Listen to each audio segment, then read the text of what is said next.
नमस्कार मंडळी, मी दिव्या तुमचं सगळ्यांचं आपल्या चॅनलवरती अगदी मनापासून स्वागत करते। सकाळच्या नाश्त्यासाठी एकदम हेल्दी आणि झटपट होणारी रेसिपी जर तुम्हाला हवी असेल तर अगदी 10 मिनिटात तुम्ही असे हे गव्हाच्या पिठाचे धिरडे बनवू शकता। हे धिरडे चवीला पण एकदम छान लागतात आणि एकदम झटपट होतात। तर चला तर मग कुठली वेळ न घालवता रेसिपीला सुरुवात करूया। तर हे धिरडे बनवण्यासाठी मी एका पातेल्यामध्ये 1 कप गव्हाचं पीठ घेतलेलं आहे आणि त्याच कपाने अर्धा कप रवा घेतलेला आहे। तुम्हाला जर धिरडे अगदी कुरकुरीत लागत असतील तर तुम्ही रवा समप्रमाणात सुद्धा घेऊ शकता। आणि धिरड्याची अजून चव वाढवण्यासाठी मी एक अर्धा चमचा बेसन पीठ घेतलं आणि आता आपल्याला अगोदर 1 कप पाणी घालून याला चांगलं मिक्स करून घ्यायचं आहे। गव्हाचं पीठ आहे तर गव्हाच्या पिठाच्या एकदम लवकर गिठोळ्या होत्या, त्यामुळे अगदी थोडं पाणी घालून त्याचं अशा प्रकारे बॅटर तयार करून घ्यायचं।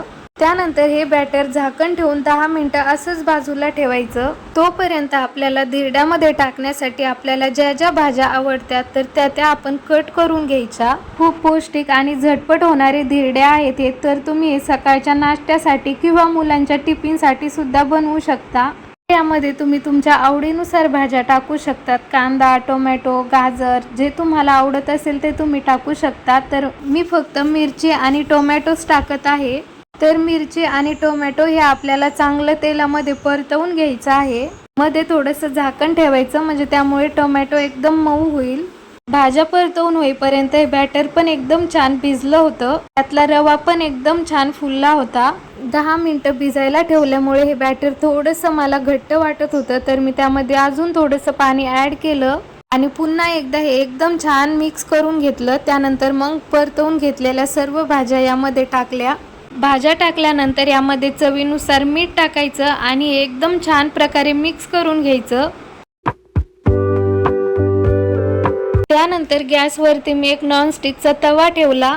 तवा चांगला गरम झाला की त्यावरती 1 चमचाभर तेल टाकायचं। त्यानंतर गॅस कमी करायचा आणि हे बॅटर तव्यावरती टाकायचा। अशा पद्धतीने बॅटर टाकून झाल्यानंतर गॅसच्या मीडियम फ्लेमवरती हे धिरडं चांगलं खरपूस होईपर्यंत भाजून घ्यायचं आणि साईडला सुद्धा 1 चमचाभर तेल टाकून घ्यायचं, म्हणजे यामुळे धिरडं खाली चिटकणार नाही, एकदम इझिली निघल। तर अशा पद्धतीने धिरडं एकदम कुरकुरीत होईपर्यंत दोन्ही साईडने छान भाजून घ्यायचं। तर अशा पद्धतीने तुम्ही एकदा हे धिरडे नक्की बनवून बघा, वरतून कुरकुरीत आणि आतमधून सॉफ्ट। तुम्ही हे धिरडे सकाळच्या नाश्त्यासाठी किंवा मुलांच्या टिफिनमध्ये सुद्धा देऊ शकता। तर रेसिपी जर आवडली असेल तर व्हिडिओला लाईक आणि चॅनलला नक्की सबस्क्राईब करा।